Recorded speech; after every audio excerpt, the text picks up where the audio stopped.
Shalom saudaraku yang dikasihi oleh Tuhan kita Yesus Kristus. Jumpa lagi dengan saya Bram Manaha.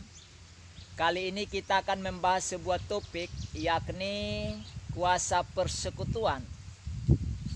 Untuk mendasari pembahasan kita ini, maka kita membaca sebagian firman Tuhan yang terdapat di dalam Kisah Para Rasul pasal yang kedua, ayat yang ke-41 sampai dengan ayat yang ke-47, yang mana oleh Lembaga Alkitab Indonesia atau LAI memberikan tema cara hidup jemaat yang pertama. Begini kebenaran firman Tuhan. Orang-orang yang menerima perkataannya itu memberi diri dibaptis, dan pada hari itu jumlah mereka bertambah kira-kira 3.000 jiwa. Mereka bertekun dalam pengajaran rasul-rasul dan dalam persekutuan, dan mereka selalu berkumpul untuk memecahkan roti dan berdoa. Maka ketakutanlah mereka semua, sedang rasul-rasul itu mengadakan banyak mujizat dan tanda. Dan semua orang yang telah menjadi percaya tetap bersatu, dan segala kepunyaan mereka adalah kepunyaan bersama. Dan selalu ada dari mereka yang menjual harta miliknya, lalu membagi-bagikannya kepada semua orang sesuai dengan keperluan masing-masing.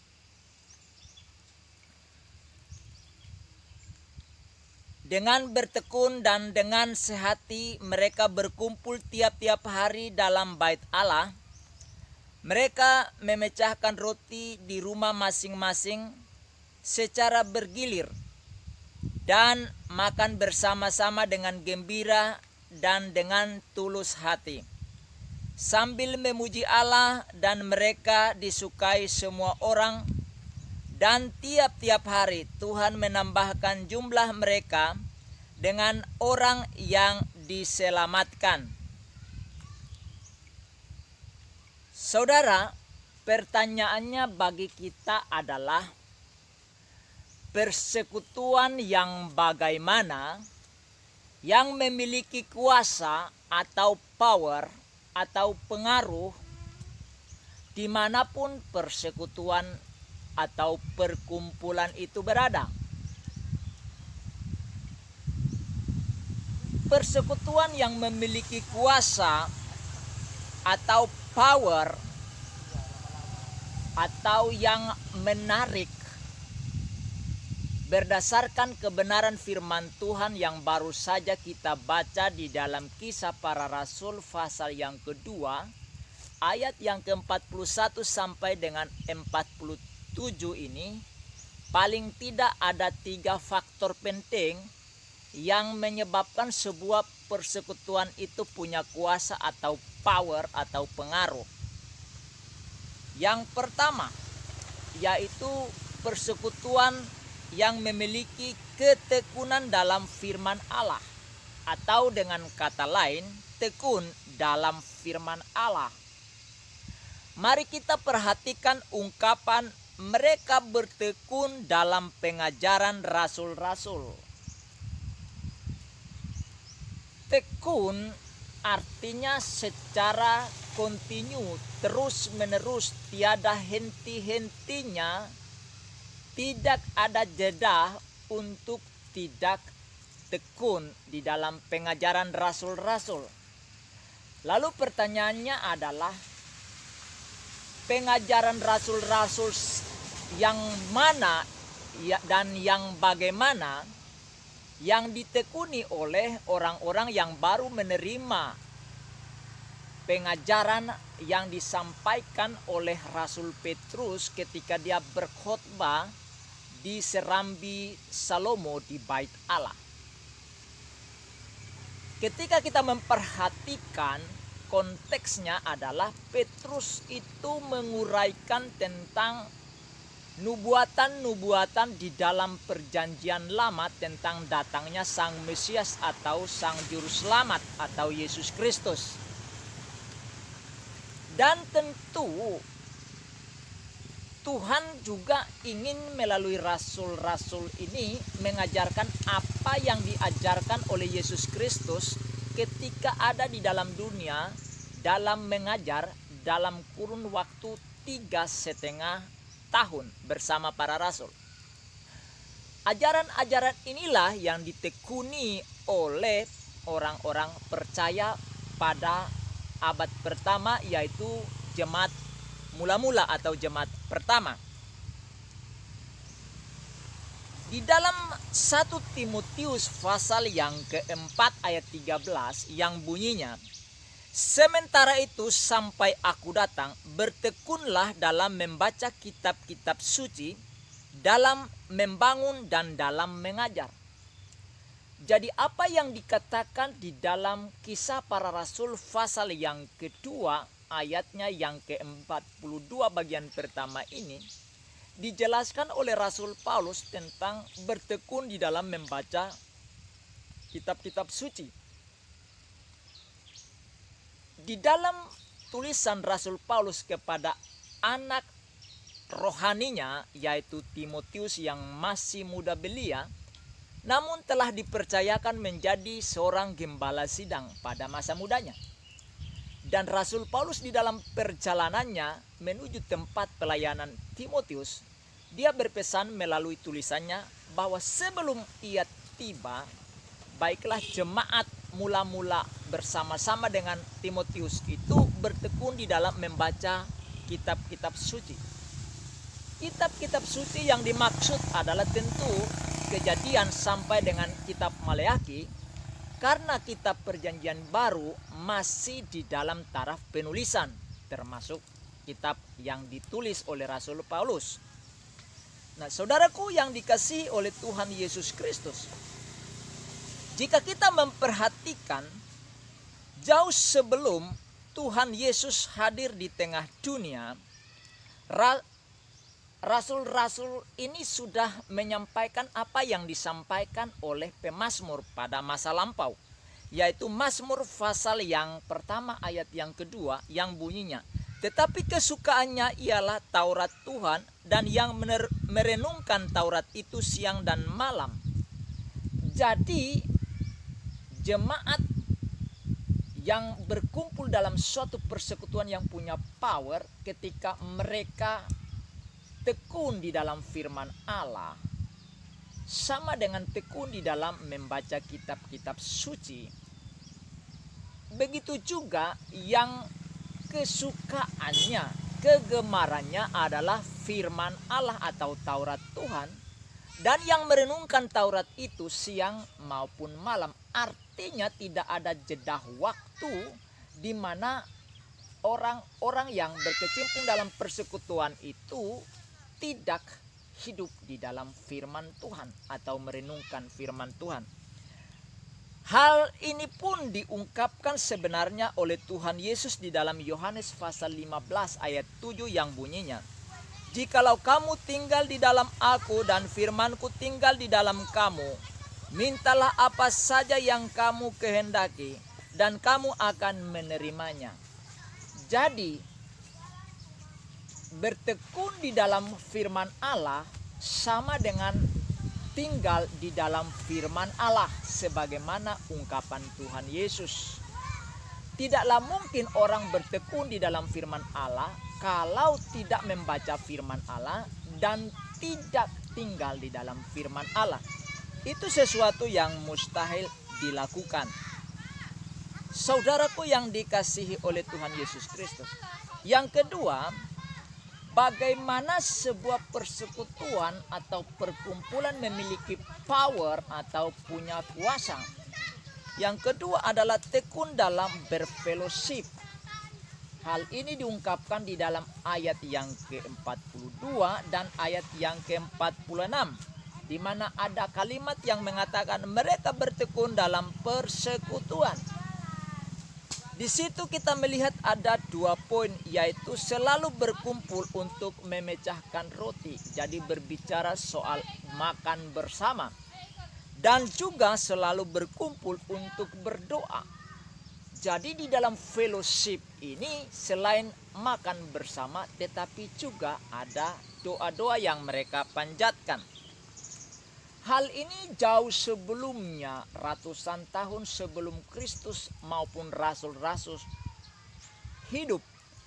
Pemazmur mengungkapkan di dalam Mazmur pasal 133 ayat 1. Dikatakan nyanyian ziarah Daud, sungguh alangkah baiknya dan indahnya apabila saudara-saudara diam bersama dengan rukun.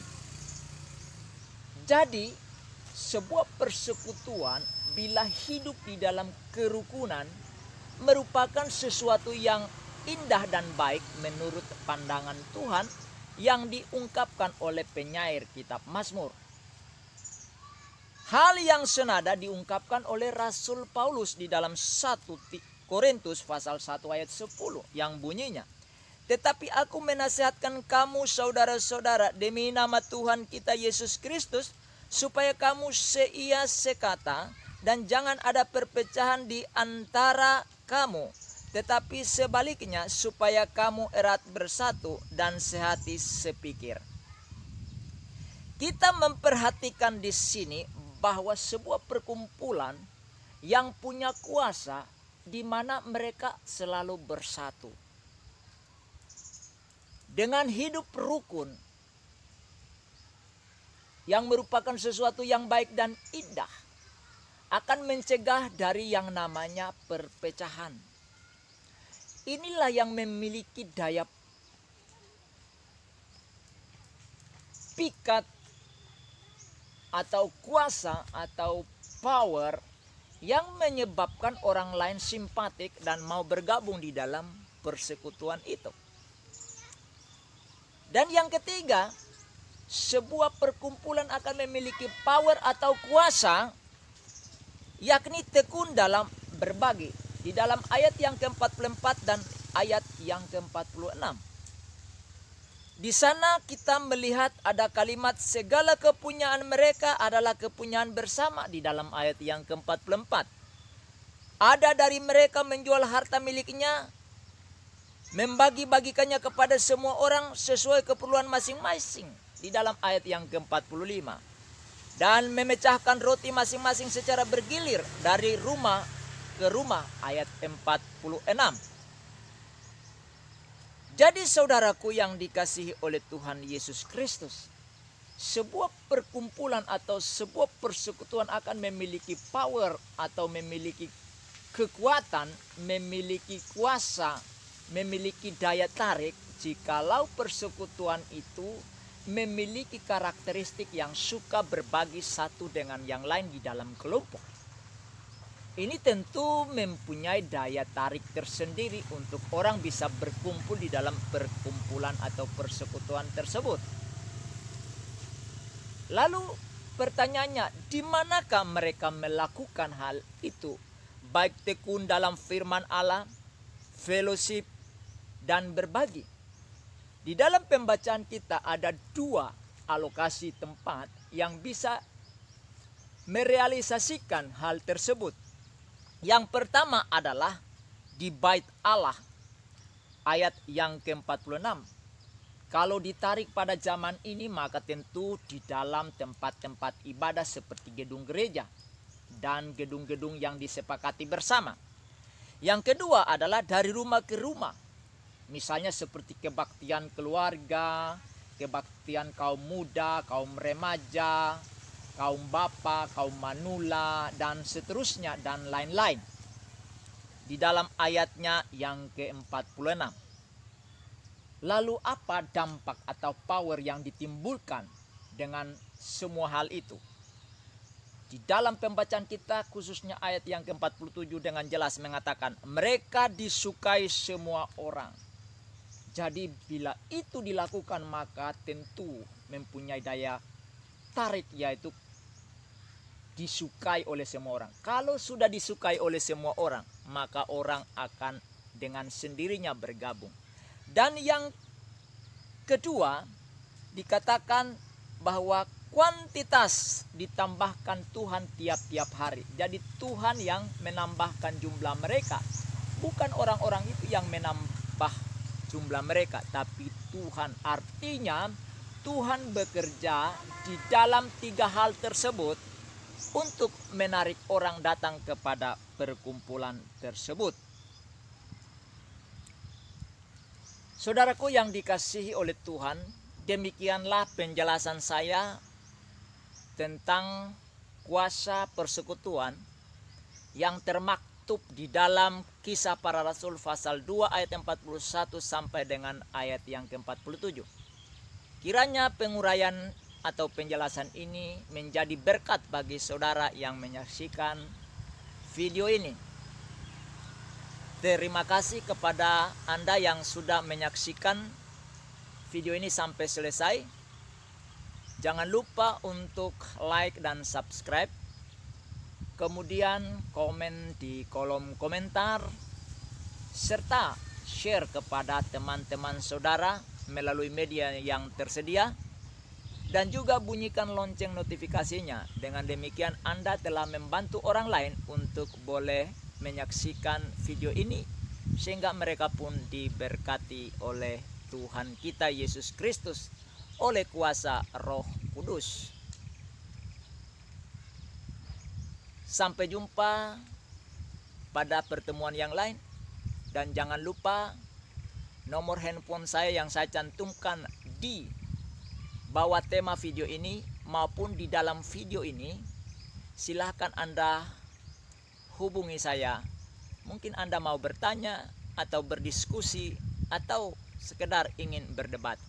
Saya menantikan Anda dan saya akan melayani Anda dengan penuh kasih Kristus. Sampai berjumpa pada video-video selanjutnya. Sekali lagi, Tuhan Yesus memberkati. Shalom.